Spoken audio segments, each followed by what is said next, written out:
Hello दोस्तों, स्वागत है आप सबका आपके अपने channel film education and knowledge में।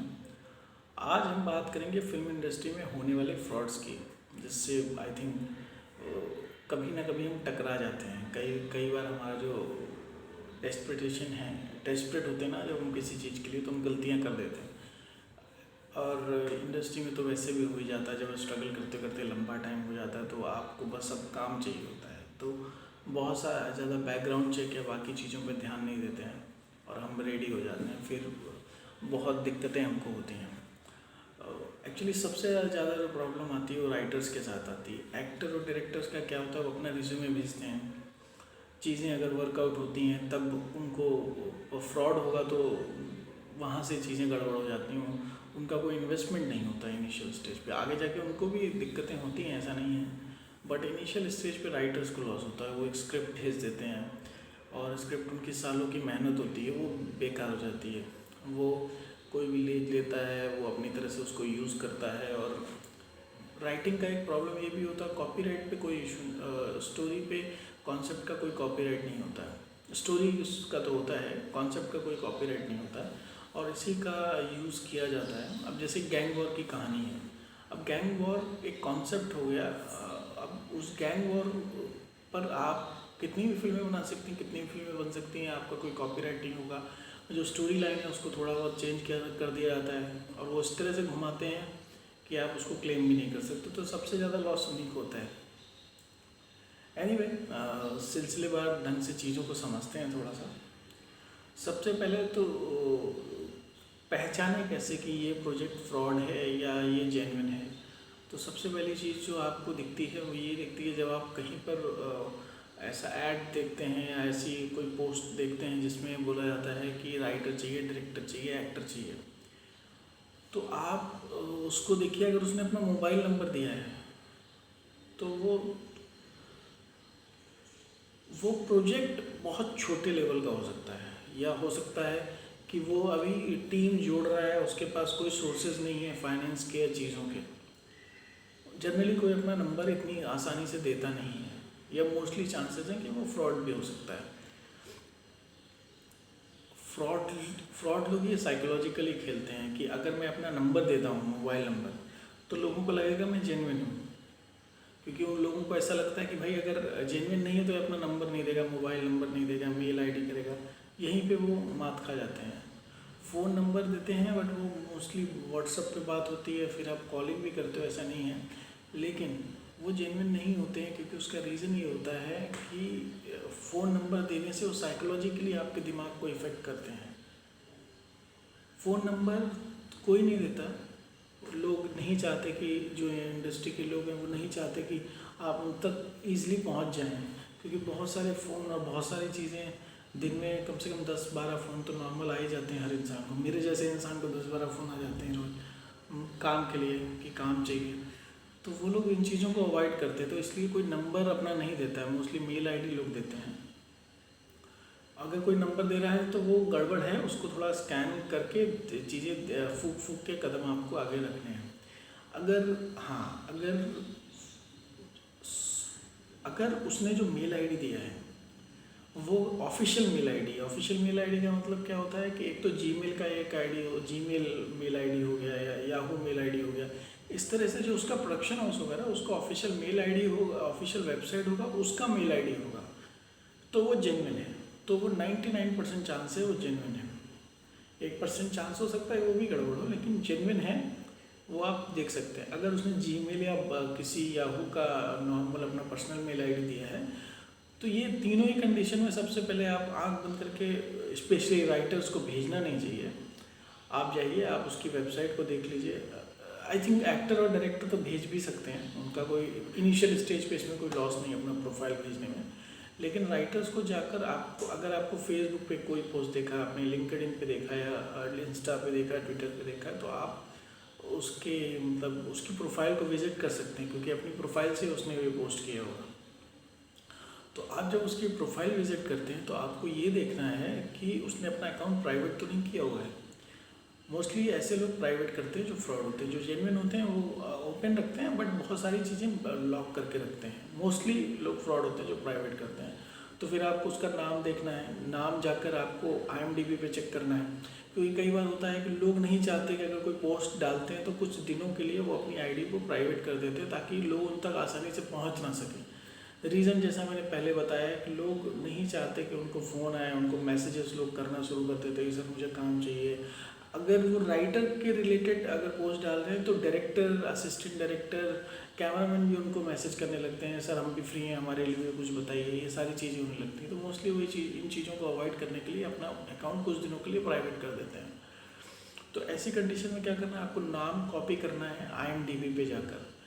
IMDb इंटरनेशनल मूवी डाटाबेस है, उसमें अगर उस बंदे ने कोई फिल्म की है या टीवी सीरियल किया है या वेब सीरीज़ किया है तो उसका नाम आ जाएगा, उसका डिपार्टमेंट आ जाएगा कि वो किस डिपार्टमेंट को बिलोंग करता है। इसके अलावा लिंक्डइन पे भी आप चेक कर सकते हो। कई बार ऐसा होता है कि IMDb पे उसका आपको फ़ोटो नहीं मिलता, तो आप ये समझ नहीं पाते हो ये नाम ये दोनों सेम बंदे हैं कि नहीं है, कि या सिर्फ इनके नाम सेम है। क्योंकि हो सकता है जिसने पोस्ट डाला हो और जिस बंदे को उसके सेम नाम का एक दूसरा बंदा अवेलेबल हो IMDb पर, बट वो बंदा ना हो जिसने पोस्ट डाला है। अगर ये मोस्टली क्या होता है कि जब आप फेसबुक प्रोफाइल चेक करोगे तो आपको उसका जेन्युइन है नहीं है पता चल जाता है, ठीक है, IMDb से पता चल जाता है। इसके अलावा वो उस नाम से आप और भी जगह अगर सर्च करोगे, इंस्टा, ट्विटर या लिंक्डइन पे, तो आपको उसकी रियलिटी पता चल जाती है। फिर आप जज कर सकते हो उसने कितना काम किया है, किस प्रोडक्शन हाउस के लिए काम किया है, कितने जेन्युइन, और पोस्ट किस तरह के डालता है, वो सारी चीज़ों से ऑब्जर्व कर लीजिए। स्पेशली राइटर्स, जब आप श्योर हो जाएं तभी भेजिए। अगर आप श्योर नहीं हैं, अच्छा मेरा एक मानना है कि जो अपॉर्चुनिटीज़ आपके पास आ रही है उसको ग्रैब कीजिए, अपना 100% दीजिए। तो अगर आपको लग रहा है कि भाई मुझे कुछ क्लियरिटी नहीं आ रही है इन सारी सर्च के बावजूद भी, तो आप उसको एक मेल लिख सकते हो, जो आपने काम किया है उसका एक प्रोफाइल भेज सको, उसके बारे में थोड़ा सा लिख सकते हो, चाहिए तो एक प्रोफाइल बना के भेज सकते हो।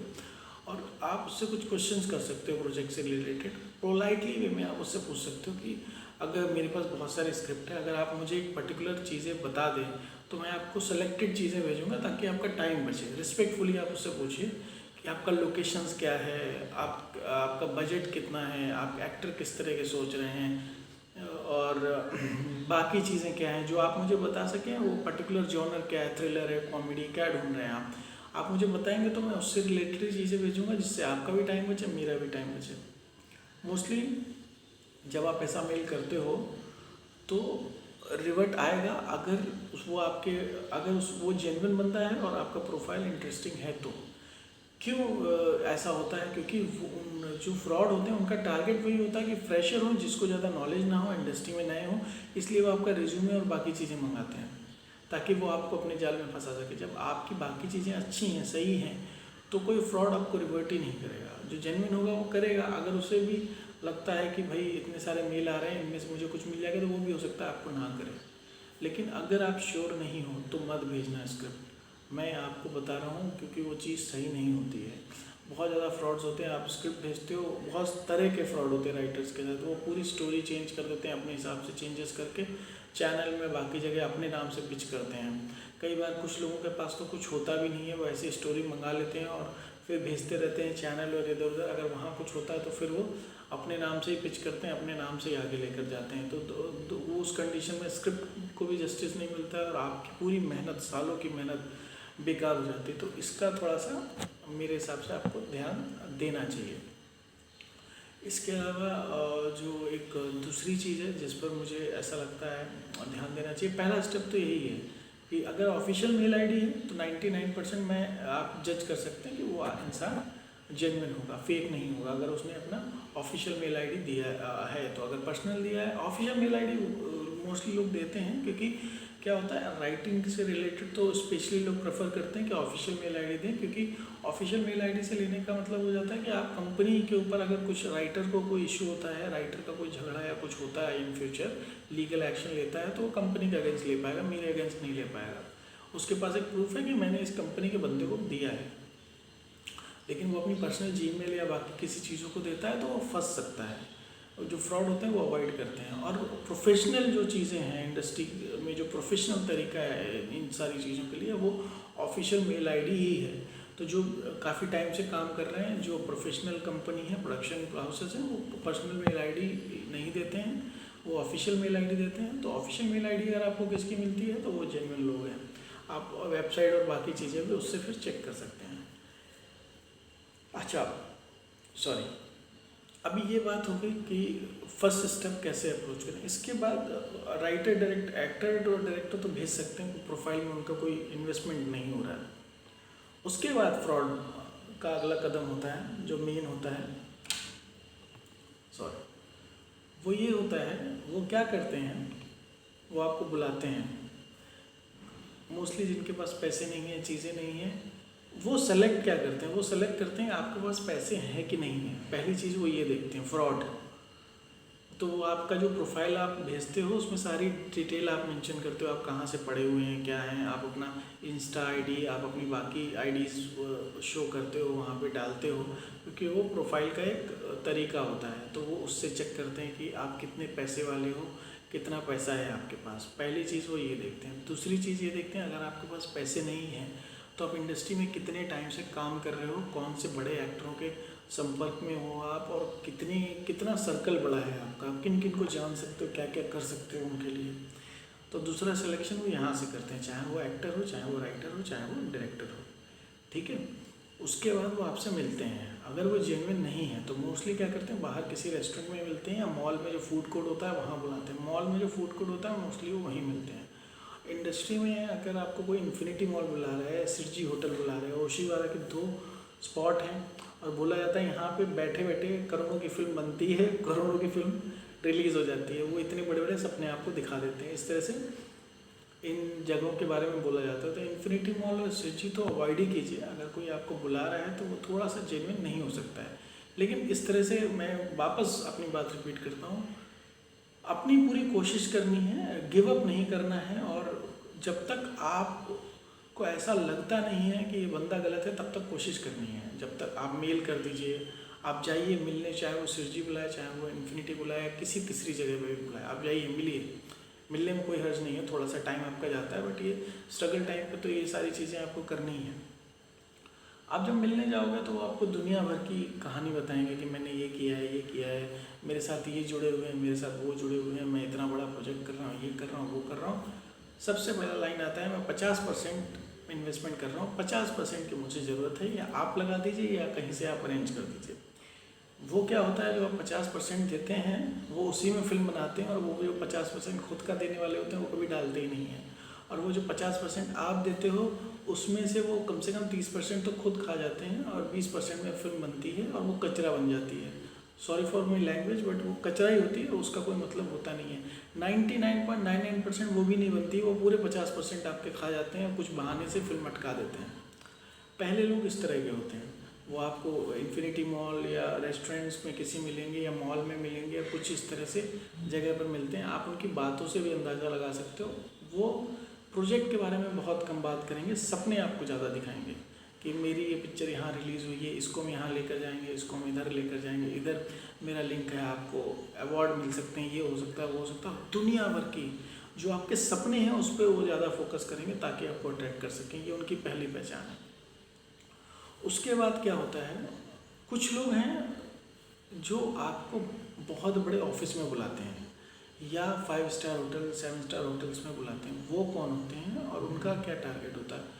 वो वाकई में इंडस्ट्री में अच्छा खासा काम कर रहे होते हैं। एक पॉइंट पे वो अच्छा खासा काम कर रहे होते हैं। जब आप उनकी प्रोफाइल चेक करते हो, जब कोई पोस्ट आप देखते हो, जैसा मैंने बताया प्रोफाइल चेक करना, IMDb चेक करना, वो भी आपको अच्छा मिलता है। आपको लगता है ये जेन्युइन लोग हैं और आप मिलने चले जाते हो। और होता ये है कि वो जेन्युइन हुआ करते थे, बट सालों पहले हुआ करते थे। आप चेक करोगे कि हाल फिलहाल में उन्होंने कोई बड़ा प्रोजेक्ट नहीं किया होगा। तो वो जो सालों पहले वो कर रहे थे, अब उनका कुछ टाइम ख़राब हो गया। ऐसे भी लोग हैं जो सालों पहले बहुत मेहनत की, अच्छे खासे काम किए, बट फिर किसी ने कुछ बोला कि ऐसा ट्राई करके देखो, और उनको कोई बड़ा प्रॉफिट हो गया, तो फिर वो इस तरह की चीज़ें करने लगते हैं, रेगुलर करने लगते हैं कि ये फ्री की इनकम आ रही है, इसमें कुछ उनको मेहनत नहीं करनी है। तो ऐसे लोग क्या कहते हैं, जब आप मिलते हो तो आपको अलग तरह की दुनिया दिखाते हैं। आपको, आपके सामने ड्रिंक होगा, आप लड़कियां होंगी, बहुत सारी ऐसी ग्लैमराइज चीज़ें होंगी जो आप वो बोलते हैं ना, मन मुग्ध हो जाना, जो भी है। तो इस तरह की चीज़ें हो जाती हैं। तो आपको भी लगता है जेन्युइन लोग, और इन सारी चीज़ों से हर इंसान अट्रैक्ट होता है। तो आपको लगता है कि लगा देते हैं, अगर वो पैसे लगाने के लिए बोलते हैं आपको तो आप लगा भी देते हैं। अब उसमें क्या होता है, एक और चीज़ होती है, उनके लिंक अच्छे होते हैं, बड़े बड़े जगहों पर लिंक होते हैं, तो किसी बड़े एक्टर सेलिब्रिटी के मैनेजर से वो बात कर सकते हैं, या किसी कास्टिंग कंपनी से बात करते हैं, कास्टिंग डायरेक्टर से बात कर देते हैं और बोलते हैं कि मुझे इस सेलिब्रिटी से मिलवा दो। वो आपको लेके जाते हैं, उस सेलिब्रिटी से मिलते हैं, और उस सेलिब्रिटी को, क्योंकि इनके लिंक अच्छे हैं, सेलिब्रिटी को बाया बाया जानते हैं, डायरेक्ट जानते हैं, वो ये बोलते हैं हमारे प्रोड्यूसर से बस एक बार आप मिल लो, हमारे प्रोड्यूसर से मिल लो, आपको ले जाकर वहाँ मिला देते हैं।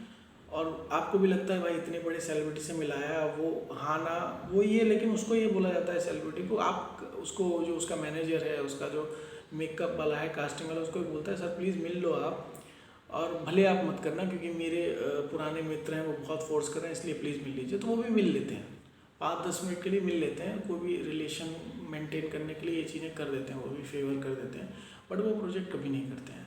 तो वो ले जाके आपको मिलवाते भी हैं ऐसे लोगों से। मिलने के बाद आपको भी लगता है सब जेन्युइन है, आप पैसे डाल देते हो, पैसे ले लेते हैं वो, फिर आगे चल के 50 तरीक़ों से पिक्चर अटक जाती है।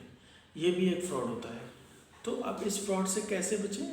इस फ्रॉड से बचना है तो आपको एक ही तरीका है, उसका पूरा प्रोफाइल चेक कीजिए कि उस बंदे ने क्या किया है, क्या नहीं किया, हाल फिलहाल में क्या किया है, पिछले 6 महीने में उसने क्या किया है, या 1 साल में क्या क्या किया है, उसका पूरा प्रोफाइल चेक कीजिए, पहली चीज़। ठीक है, ये बहुत ज़रूरी है, इसी में आपको पता चल जाएगा फ्रॉड है कि नहीं है। अगर आपके पास पैसे हैं, अगर आप वाकई में पैसे वाले हैं, तो मैं भी चाहूँगा आप पैसे लगाओ, कोई दिक्कत नहीं है। अगर आप खुद प्रोड्यूस कर सकते हैं पूरा तो बेस्ट है, अगर आप नहीं कर सकते हैं तो किसी को साथ में मिलकर कीजिए, लेकिन उसके साथ कीजिए जिसको आप जानते हो, या जो उसको जानता हो उसको आप अच्छे से जानते हो। मतलब ऐसे लोगों पे ट्रस्ट कीजिए जिनको आप पहले से जानते हो, जिनका बैकग्राउंड प्रॉपर हो, अपने किसी दोस्त के जानकार हो या आपके डायरेक्ट जानकार हो, ऐसे लोगों से मिलिए। जब मिलिए तो क्रिएटिव बातें हो, कितना पेपर पे बातें होती हैं उनको समझने की कोशिश कीजिए। मैंने एक मेरा वीडियो है उसमें मैंने बताया है किसी प्रोडक्ट का मार्केट वैल्यू समझना बहुत ज़रूरी है। ठीक है, आपको कोई ये बोलेगा इस एक्टर को ले आऊँगा मैं, उस एक्टर को ले आऊँगा, ये कर दूँगा, वो कर दूँगा, तो वो बातें नहीं होती हैं।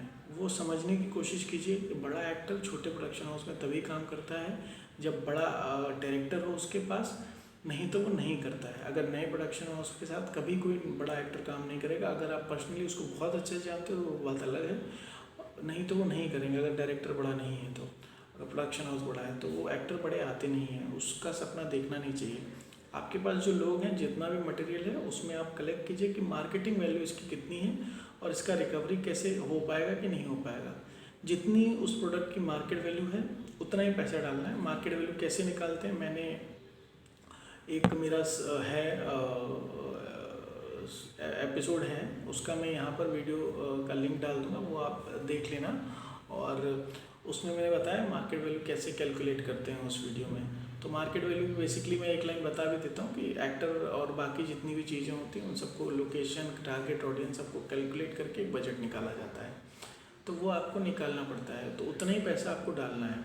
और साथ में किसी को जोड़ रहे हैं उसको अच्छे से जानिए, उसको अच्छे से परखिए, 2-4 बार मिलिए, समझिए, फिर डालिए। अपना पैसा अगर आपके पास है तो डालने में कोई हिचक मत कीजिए, वो एकदम सही तरीका है, मैं तो ये मानता हूँ। अपना पैसा डाल के अगर आप ब्रेक ले रहे हो, तो अगर आपको लोग ये बोलते हैं कि खुद के पैसे से एक्टर बन रहा है तो इसमें टैलेंट नहीं होगा। टैलेंट अगर आपके अंदर नहीं है तो खुद का पैसा डाल के भी आप कहीं नहीं पहुँचेंगे। अगर टैलेंट है तो आप अपने पैसे डाल के अगर कुछ कर रहे हैं तो वो कोई गलत बात नहीं है। आप अपने टैलेंट के बलबूते पे आगे बढ़ेंगे, पैसे के बलबूते पे कभी आगे नहीं बढ़ पाएंगे। एक फिल्म बना के करियर नहीं बनेगा आपका, लेकिन आपको ब्रेक मिल जाएगा, आप लोगों तक पहुंच पाएंगे। एक तरह से वो आपका प्रमोशन हो गया। प्रमोशन के लिए अगर खुद का पैसा लगा रहे हो आप तो कोई गलत बात नहीं है। आपका काम अगर अच्छा है तभी आपको काम मिलेगा, तो उसमें कोई हिचकने की ज़रूरत नहीं है। तो पहली चीज़ ये हो गई। इसके अलावा जो आजकल सबसे बड़ा फ्रॉड हो रहा है वो क्या हो रहा है, छोटे छोटे OTT प्लेटफॉर्म आ रहे हैं, मोस्टली ऐसे प्लेटफॉर्म जो बोल्ड कंटेंट बना रहे हैं, जो सेक्स को दिखाकर पैसे कमा रहे हैं। अगर मैं सीधी सरल भाषा में कहूँ तो ऐसे प्रोडक्शन हाउस क्या कर रहे हैं, 1,20,000 रुपये का बजट से लेकर 3 लाख, 4 लाख, 5 लाख, 6 लाख, 10 लाख, 15 लाख तक दे रहे हैं। तो 1,20,000 रुपये आपको लगता है कि बहुत बड़ा बजट नहीं है, ये आप मैनेज कर सकते हो। और ये मैनेज इसलिए भी हो जाता है क्योंकि क्या होता है इसमें 1,20,000 में बहुत से लोगों को आप बोल देते हो कि कुछ 90 डेज बाद पेमेंट कर देंगे या ऐसा वैसा हो जाता है, तो 2-4 एपिसोड वो आपको दे देते हैं। अब 1,20,000 के बजट में कॉन्सेप्ट अगर अच्छा नहीं है तो उस प्रोजेक्ट का कुछ भी नहीं होता है। मैं आपको ऐसे ही बताता हूँ, ना एक्टर के लिए अच्छा होता है, ना वो प्लेटफॉर्म अच्छा होगा क्योंकि वो बोल्ड कंटेंट बना रहे हैं, उससे आपके करियर को कोई ग्रोथ नहीं मिलेगा, ठीक है। फाइनेंशियली भी बहुत ज़्यादा प्रॉफिट नहीं होता है। और दूसरी चीज़ क्या होती है, मोस्टली ऐसे जितने भी प्रोडक्शन हाउसेज हैं वो सब फ्लॉप हैं, वो सब फ्रॉड हैं, क्योंकि उनके पास पैसे होते नहीं हैं। वो क्या करते हैं, आप वो एक OTT प्लेटफॉर्म खोलते हैं, आपको बोलते हैं आप हमारे लिए प्रोजेक्ट बनाइए, हम आपको पैसे 3 महीने बाद देंगे। आपका प्रोजेक्ट लेते हैं, अपने चैनल पे डालते हैं, अगर चैनल पे अगर ऑडियंस आ जाती है तो पैसे आ जाते हैं, अगर ऑडियंस नहीं आती तो पैसे नहीं आते हैं। तो ऑडियंस 90% नहीं आती है। उसका रीज़न ये है कि आजकल टेलीग्राम पे सारी चीज़ें मिल जाती हैं। जो जेन्युइन ऑडियंस है, इस तरह के कंटेंट की जो ऑडियंस है, वो ये सारे कंटेंट उसको मिल जाते हैं। बहुत सारी वेबसाइट हैं, पॉर्न वेबसाइट हैं, जहाँ पर ये सारे अपलोडेड मिल जाएंगे आपको। दूसरी चीज़, टेलीग्राम पे भी आ जाते हैं आजकल। तो लोग नहीं करते हैं, लोग इन सब चीज़ों को सब्सक्राइब नहीं करते हैं, तो मोस्टली ऑडियंस नहीं आती है। तो अगर वो फिर भी अगर आप करना चाहते हैं तो उसका तरीका यही है कि अगर आप इस तरह का कंटेंट कर रहे हैं और आपको ये पता करना है कि कितना जेन्युइन लोग हैं कितने नहीं हैं, तो उनका एक ही तरीका है, आप उसका फाइनेंशियल बैकअप पता कीजिए। कंपनी का जो प्रोड्यूसर है, क्या अगर वो पैसे डाल रहा है तो उसका फाइनेंशियल बैकअप क्या है, इनकम का सोर्स क्या है, ठीक है। दूसरी चीज़, अगर वो खुद पैसे नहीं डाल रहा है, वो कंपनी का CEO है, इन्वेस्टर कोई और है, तो इन्वेस्टर क्या है, उसका फाइनेंशियल बैकअप क्या है, इनकी डीलिंग क्या है, वो आप पूछ लो डायरेक्ट। कोई इसमें हिचक की जरूरत नहीं है कि आपका फाइनेंशियल बैकअप क्या है, सोर्स क्या है, कि क्योंकि अभी अगर आपने खोला है या 3-4 महीने हो गए हैं, तो सोर्स ऑफ इनकम क्या है, हमने तो देखा है आपके इतने सब्सक्राइबर तो है नहीं। आप उसे पोलाइटली वे में ये सारी चीज़ें पूछ सकते हो कि कैसे आपका फ्यूचर प्लान क्या है, कैसे कितना इन्वेस्टमेंट, कैसे कैसे आगे आगे बढ़ रहे हो, या नहीं पता, ये नहीं पूछना चाह रहे तो आप वाया पता कीजिए। जब आप श्योर हो जाएं इसके पास फाइनेंशियल बैकअप अच्छा है, तभी पैसे डालिए, नहीं तो मत डालिए। ये पूरा फ्रॉड होता है। एक और तरह से फ्रॉड होता है, वो लोग इस तरह से आपका पोस्ट देख के मंगवाते हैं, आपसे मिलते हैं।